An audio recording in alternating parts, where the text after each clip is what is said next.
Cilla is that definition of a woman who has absolutely smashed through the glass ceiling. I'm in complete awe of both of these women. Can you please give them a massive round of applause?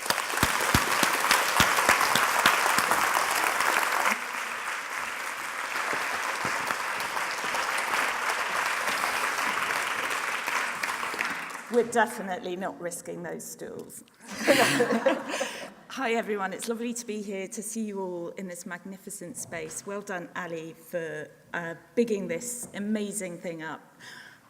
We've come together today to signal that we need to drive change together, and that by working together we will build better careers, do better work and drive change faster. Because no matter how brilliant we are individually, we can only make great things happen together, and that's why we're here.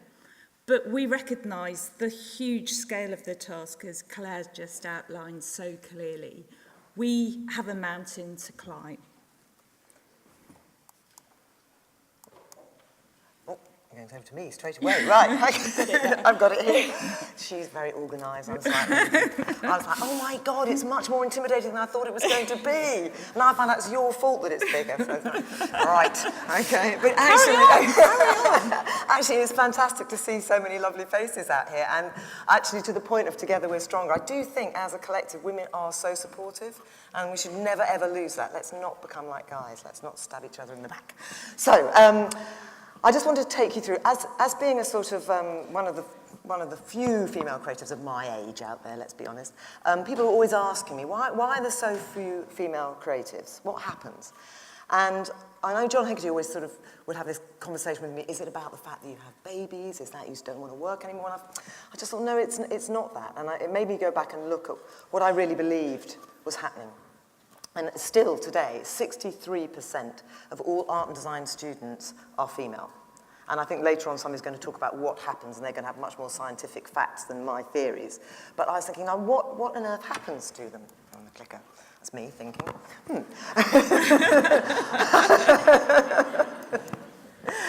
Very sophisticated art directional chart there. So what does happen to us? So this is probably my most sexist chart of the day.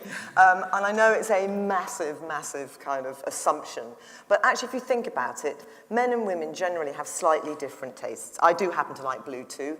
If I'm honest, I do prefer pink, but you know. If you think about what we do at the weekends, what our hobbies are, what films we like, they are slightly different. You will know if a new film comes out whether it's going to be more female audience or more a male audience. And this is a massive sort of sweeping statement. I feel it's sort of intrinsically true. So therefore, as a creative, I tend to write work that I like. And I think we've got another slide coming up. And the problem with that is, I then have to sell the work that I've written that I like to the next tier, which is a creative director. And that's going to be a man. I mean, most creative directors are men, and they're going to buy stuff they like. So that's the problem. Most creative directors are men. So I think I'm going faster. You do your clip. Okay. There we go.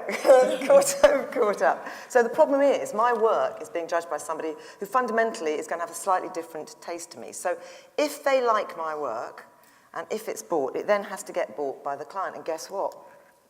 That says out of order. Most clients are men.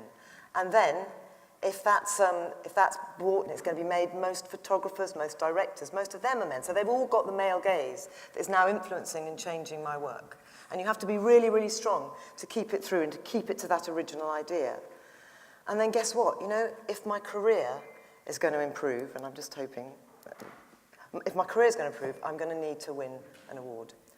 And, you know, it's a sorry tale. I know that we should all be judged just on how brilliant we are, but awards do give us vindication. And without getting those glittery prizes, how am I going to move on to the next job? How am I going to be evaluated? So I submit my work, having gone through all those kind of touch points with men, and guess what? Most jurors are men. So it's really tough. It's really tough getting into the business, getting your work made, getting it bought, getting it to win awards. And I look back, and most of the awards over the last 10 years have gone to things like cars, technology, sport. And, you know, again, men can't help it. They're just voting for things they like. We'd be the same. And it isn't a big tirade against men. This is about making sure that the numbers are equal. Because until we get an equal number throughout everything, it's going to be really, really hard as a woman to get on, to get a job, to get your work made, to get careers, to get promoted. So we need to sort of help each other. And we need to make sure that we develop our female creatives and we all step up to those roles where we're going to be in a position to have influence. So I think I've seen more change in the last 6 months than in my whole career about how more women are coming in. It's just great to see the room full of people here. I think, you know, there's been a really, really positive drive to getting more female directors out there. And I think that's influencing and changing the work. Again, actually, it's really interesting how well Fearless Girl has done across the awards shows. You know, and that's wonderful. That's just a really positive indication about how the way things are moving. So that's just my little kind of theory about why there's a stumbling block at the moment. But it feels, to me, like the world is changing. It has changed, and there is a positive move forward. So I'm looking, hopefully, at future creative director leaders and people who are going to be showered with awards. And we need lots more leaders in both creative and in management, because the numbers are dire. Only 12% of creative directors are female, and 30.9% of C-suite agency roles are led by women. And those numbers are both really low. So the change we've seen in the last 6 months really needs to pick up the pace. And we calculated that if it moves at the pace that it has since Rosie and I joined the industry a very long time ago, we calculated that if it moves at the same pace, we will both be 95 before we achieve gender parity on creative leadership and agency leadership. And anyone that knows us knows we'll be impossible at 95. So there's the incentive. And that's why collaboration is so important to great work, to great business, and to driving change. Rosie does lots of work outside work. D&AD, as Pip mentioned, and now with ThinkBox. I sit on the Women's Business Council and helped out with the Ad Association, and we'd encourage all of you to collaborate as broadly as possible, because individually we can't drive these changes fast enough. And that's why it's important to getting better work. I think in creative work now, the better your partnerships, the better your work. We've just completed a campaign we're really proud of for Bodyform. And we collaborated with stand-up comics, with makers of lilos, with makers of everything from T-shirts to books to blogs to photographers. We took an inherently misogynistic territory of periods and said, no, we want to own this. We want to show the reality of periods. And through collaboration, we achieve work that we are enormously proud of. Now, we had men and women working on this project, but without the partnerships, it wouldn't have had the huge impact that it's had. And this is the film. No, it's not. Back It's one. coming. It should be coming. Okay. What do you call a girl on her Oh, period? Call her next week. No. Here it is.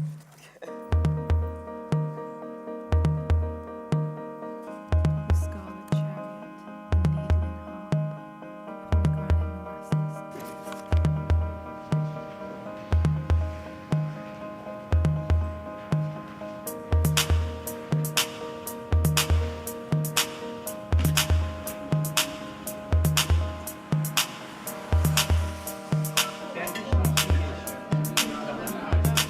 Thanks, Andy.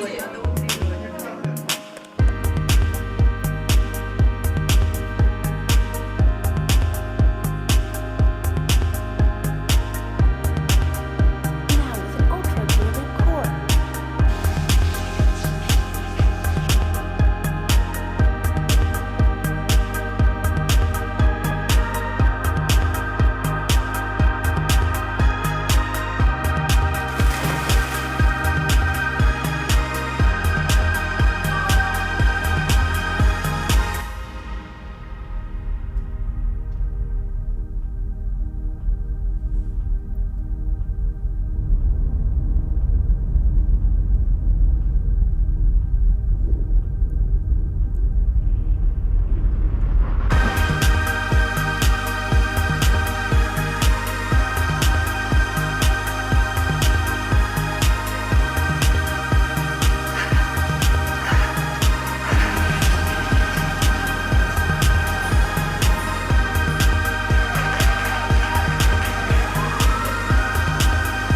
and I pulled out a pad, and it was like I had my own ball pads.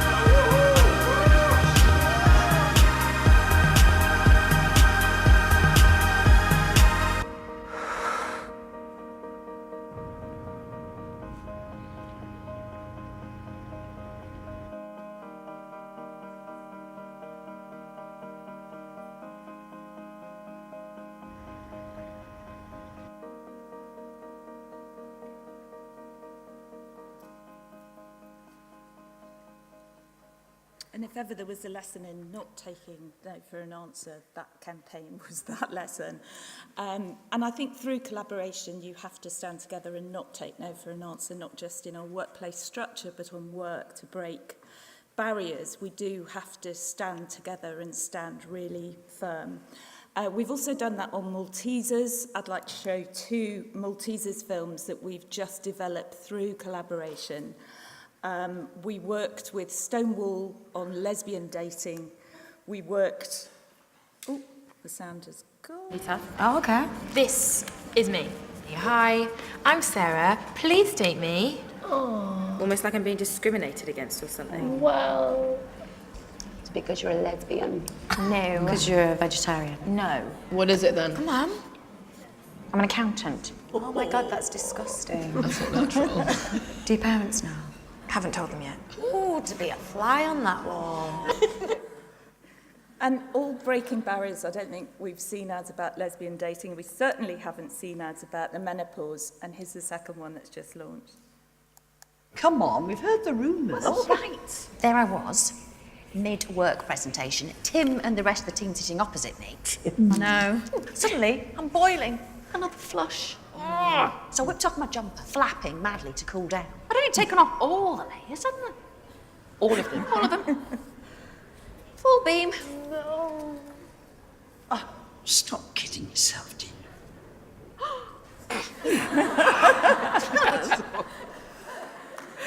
And these ads...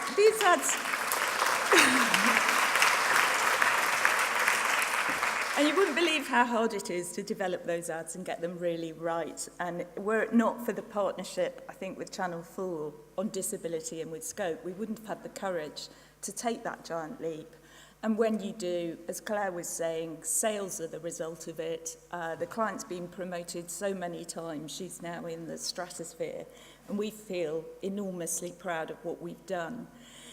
But actually, I think the reason we've got to stand together and believe that we're stronger together is because we're flying into uncharted territory here, and we're flying really fast. I think a brilliant metaphor for this is the 3 Brunei Airways pilots who flew into Saudi Arabia a few weeks ago into a country where women can't drive. You know, an all-female pilot crew landed a plane in a country where women aren't deemed able to drive. And we think that's a metaphor for our daily lives, where we know we can fly the plane, we just have to land it in uncharted territory and stand together. And I think our view is that our emphasis should be to make the world better for the next generation. And that really has to be your emphasis now.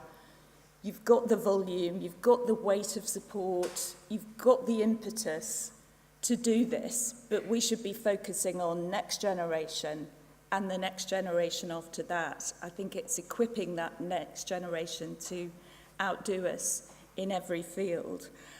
And that's how we'll deliver change in the industry, do brilliant work, drive sales results for our clients, develop our careers, have lots of fun. And, you know, we're here to help anyone in the room that needs our advice or support at any stage. And please remember, if you don't, this is what we'll look like, but we don't think we look too bad at 95. So thanks for listening, and good luck to every single one of you.